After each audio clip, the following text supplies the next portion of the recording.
Hello everyone. Welcome to तपाईहरु सबैजनालाई मेरो आजको भ्लगमा।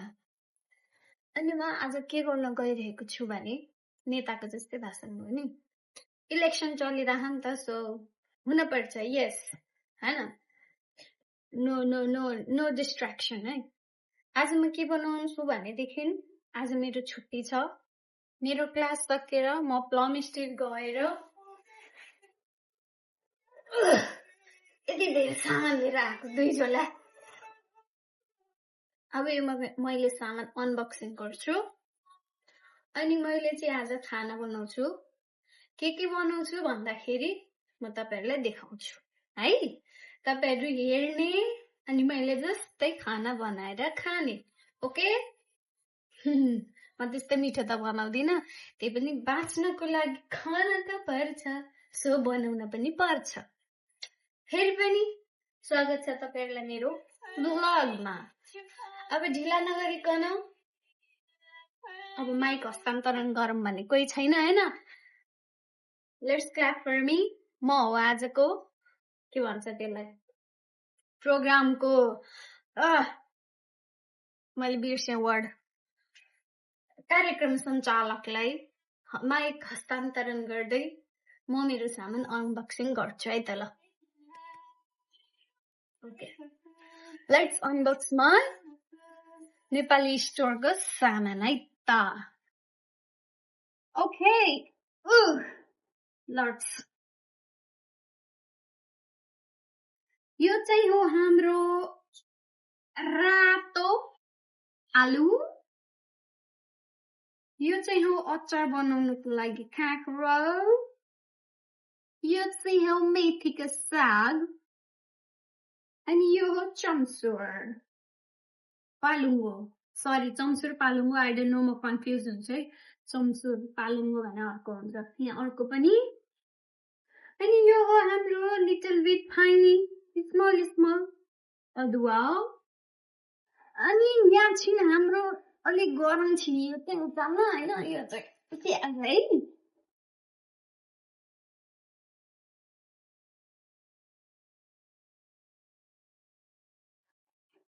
अनि हाम्रो अझै बाँकी हुनुहुन्छ गोलभेडा, यो पापड, लसुन, फेरि अर्को गोलभेडा हुनुहुन्छ। यहाँबाट लास्टमा हुनुहुन्छ हाम्रो रायोको साग। ओके, अब यो सामानहरू मैले थन्काएपछि मैले खाना बनाउन सुरु गर्नु पर्छ।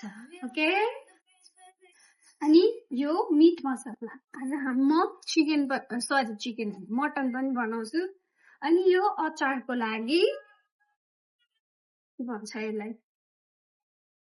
इंग्लिश पनि आएन, नेपाली नि आएन। टिल सिडले इंग्लिशमा हैन, नेपालीमा मैले कस्तो बिर्से। मैले बिर्से, सरी ल। ओके, अब सुरुवात गरौँ आलु उसिन्नबाट।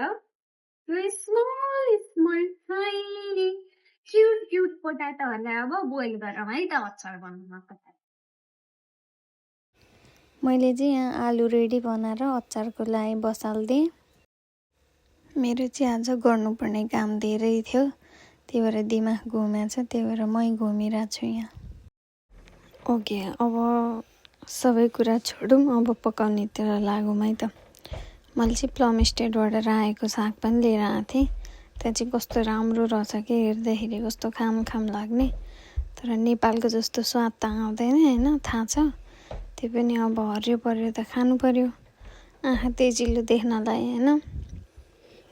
त्यही भएर साग लिएर आएँ। साग पनि कस्तो ठुलो लामो थियो कि मजाको। अब त्यस्तो हरियो साग देखेपछि नल्याउने कुरो त हुँदैन हैन। अब मैले यहाँ सबैलाई मजाले काटेर रेडी गरेको छु फ्राई गर्नलाई। यो चाहिँ आफ्नो प्रिफरेन्समा हुन्छ है, कसैले चाहिँ अब पहिला नै पहालेर काट्नुहुन्छ अनि कोहीले चाहिँ काटेर पहाल्ने हो। मेरो चाहिँ आफ्नो चाहिँ काटेर पहाल्ने सजिलो हुन्छ भनेर म चाहिँ पहिला काट्छु अनि पहाल्छु। अब त्यो पहालेको सागलाई चाहिँ मैले एकछिन पानी तरिनको लागि साइडमा राख्दिएँ। पानी तरिसकेपछि फ्राई गर्दाखेरि त्यति धेरै पानी निस्किँदैन नि त, त्यही भएर एकछिन पानी चाहिँ झरोस् भनेर एकछिन मैले साइडमा राखिदिएँ। अनि अब फेरि अचारको लागि चाहिँ मैले काँक्रो खुर्सानीहरू सबै निकालेर पखालेर काटेर रेडी गर्न लाएँ। मैले चाहिँ अचार पनि बनाउँछु भनेर हरियो केराउ चाहिँ ल्याएर आउने बित्तिकै भिजाइदिएको थिएँ कि, किनभने मलाई चाहिँ अचार एकदमै मनपर्छ कि, स्पेसल्ली केराउ आलु अनि काँक्रो हालेर। अनि त्यो चाहिँ एकदमै फेभरेट हो कि मेरो। अनि यो काँक्रो काटिराख्दाखेरि मलाई इन्सिडेन्ट याद आयो कि सानो बेलाको। हाम्रो चाहिँ घरमा अचारहरू बनाउँदाखेरि मम्मीले चाहिँ सधैँ त्यो काँक्रो काटिसकेपछि गिद्रो चाहिँ मजाले निकालेर प्लेटमा हालेर सबैलाई दिनुहुन्थ्यो कि। अनि त्यो गिद्रो हाल्यो भने चाहिँ अचार मिठो हुँदैन, ल्याटक्क हुन्छ भनेर त्यो काँक्रो काटिसकेपछि गिद्रो सबै दिनुहुन्थ्यो कि। मैले नि आज त्यस्तरी खान्थेँ कि एक पिस, कसो त्यो खाँदाखेरि त्यति बेलाको याद आएको कि। मैले चाहिँ अदुवा लसुनहरू सबै रेडी गरेँ, मटन चिकन अचार सबैको लागि एकैचोटि। मेरो हात त्यो सामान उचालेर ल्याएको भएर त्यो दुखेर कि चक्कु समाउँदा नि यस्तो दुखिरहेको थियो नि। त्यही पनि अब खाना बनाउँछ भनेर जोसेपछि त डाङडुङ डाडाक डुडुक बनाउनु पऱ्यो होइन, त्यही भएर बनाउँदैछु। मलाई यो सबभन्दा मन नपर्ने भनेको प्याज काट्न कि। प्याज काट्न पाएन, आँखाबाट बलिन धारा, उहाँ भोटेकुसी सप्तकुसी के कुसी सबै बग्न थाल्छ। यति रिस उठ्छ, त्यहाँ बाहिर गयो भने त कसले कुटेर पठाए जस्तो हुन्छ क्या, त्यहाँ आँसु झरेर पनि। फेरि यो मटनलाई यति धेरै चाहिने, यो मान्छेहरूको बानी हुन्छ नि होइन, खाना पकाउन थालेपछि चाहिँ सब पकाइसक्छु अनि सफा चाहिँ लास्टमा एकैचोटि गर्छु भनेर। मलाई यो यति धेरै मन पर्दैन नि। मलाई चाहिँ पकाउने बित्तिकै साटसुट सब सफा गर्न मनपर्छ कि। त्यही बनाउँछु अनि लास्टमा गर्छु भन्यो भने म त त्यो फोहोर देखेरै हुन्छ नि, फ्रस्ट्रेसन एन्जाइटी डिप्रेसन सबै हुन्छ मलाई त एकैचोटि। त्यही भएर म त बनाउँदै सबै साटसुट सफा गरेर चट्ट। अब यहाँ चाहिँ अचारको लागि आलु ताछेर एउटा डब्बामा हालेर रेडी गरेँ। अब म तपाईँहरूलाई यहाँ एउटा सरप्राइज देखाउँछु है त, हेर्नु है। मभन्दा ठुलो कुकर छ हाम्रो घरमा। अब यो कुकरमा ध्यान नदिनु होइन। अब चाहिँ मैले यहाँ मटन पकाउनु सुरु गरिसकेँ। 2.5 केजी मटन चाहिँ मलाई पकाउन यति गाह्रो भयो। मैले यति धेरै खाना चाहिँ मैले फर्स्ट टाइम बनाएको हो होइन। मलाई यति धेरै डर लागिरहेको थियो कि मैले मिठो बनाउँदिनँ भनेर। तर अब त्यो चाहिँ चाहेपछि थाहा हुन्छ लास्टमा है। तर यो चलाउँदा मेरो त हातै धुयो नि एकछिन त। कति गाह्रो हुँदो रहेछ, भाँडै ठुलो। म त के आफूलाई डराइ रहेछु कि क्या हो जस्तो लाग्यो कि। यता नि चलाएको छु उता नि चलाएको छु, यता नि दौडेको छु उता नि दौडेको छु। देवीको 6वटा हात हुन्छ भन्थे, मेरो त त्यो दिन त 8वटै हात भएछ कि क्या हो। यता नि भ्याएको थिएँ उता नि भ्याएको थिएँ, यता नि दौडेको थिएँ उता नि दौडेको थिएँ। ओहो डह्रो दौड्यो। प्लस जुस खाइरहेको थिएँ इनर्जी दिनलाई साइडमा। त्यो मटन धेरै चलाउनु परेर होला मेरो दिमागै हल्लाएको थियो, त्यही भएर म पनि हल्लाइदिएँ कि। कहिले यता कहिले उता नाचेको नाचेँ, दिमागलाई ठिक ठाउँमा ल्याउनलाई हो है यो चाहिँ। मैले चाहिँ 3-4 दिन अगाडि 2टा मुला पनि काटेर सुकाएको थिएँ। अब घाम त लागेको थिएन, त्यही पनि अलिअलि सुक्या थियो। फेरि बिग्रिन्छ कि भनेर त्यहीँ खाना पकाउँदा मैले चाहिँ मोलेर हालिदिन्छु भनेर बट्टामा हालेर रेडी गराएँ कि। मटन चाहिँ रेडी भयो है, सबै मसला ससला सबै प्याज मैले जाने जतिको सबै हालेँ। अनि मैले चाहिँ अब बिर्को लगाइदिएर सिट्ठी लाउन रेडी बनाएर राखिदिएँ। अनि त्यस पछाडि अब मैले यहाँ अस्ति एउटा रेसिपी देखाएको थिएँ कि अचारको, मलाई चाहिँ यो यति धेरै मन परेको थियो नि।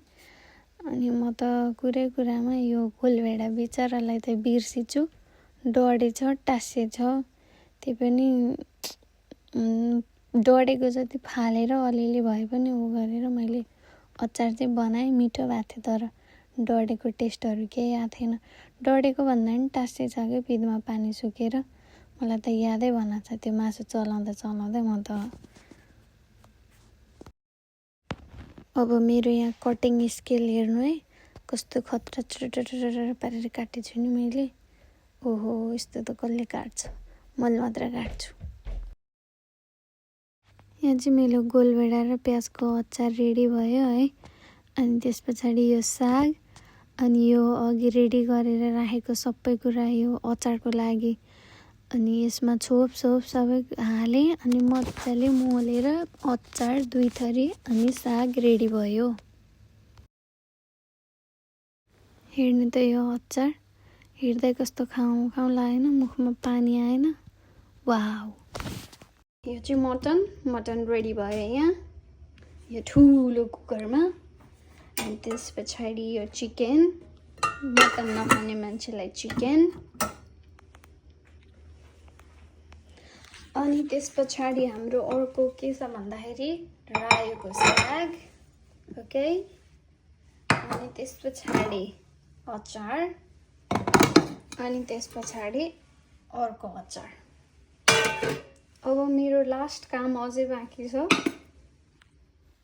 अब लास्ट काम भनेको चाहिँ मेरो बढारेर पोछा लाउने थियो।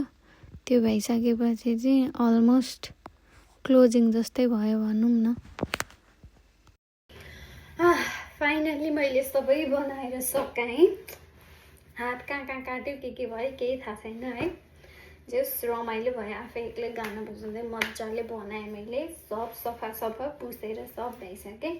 अब बस मेरो 1-2टा काम बाँकी छ। चामल पनि भिजाइदिइसकेँ। अब आउने बेला भएपछि ग्यास हालिदिन्छु। अनि मैले मुलाको अचार पनि मोल्न राखेको छु, सो मुलाको अचार मोल्छु। अनि लास्ट एउटा काम भनेको मैले पापड तार्न बाँकी छ, त्यो तार्छु। अनि मैले सबैजनालाई मेरो खानाको फिडब्याक सोध्छु। ओके, ल अब लगे हात यो पनि गरिदिइहालौँ भनेर मैले चाहिँ यो मुलाको अचार पनि मोलेर हालिदिइहालेँ कि फेरि फुर्सद होला नहोला कहिले हाल्नु भनेर है। जस्तो भयो नि, राम्रोसँग सुकेको त थिएन, त्यही पनि अब अलिअलि खानु मिल्ने भयो भने भइहाल्यो। त्यही भएर मोलेर हर्लिक्समा खाँदिहालेँ। काम सकाएपछि आनन्द।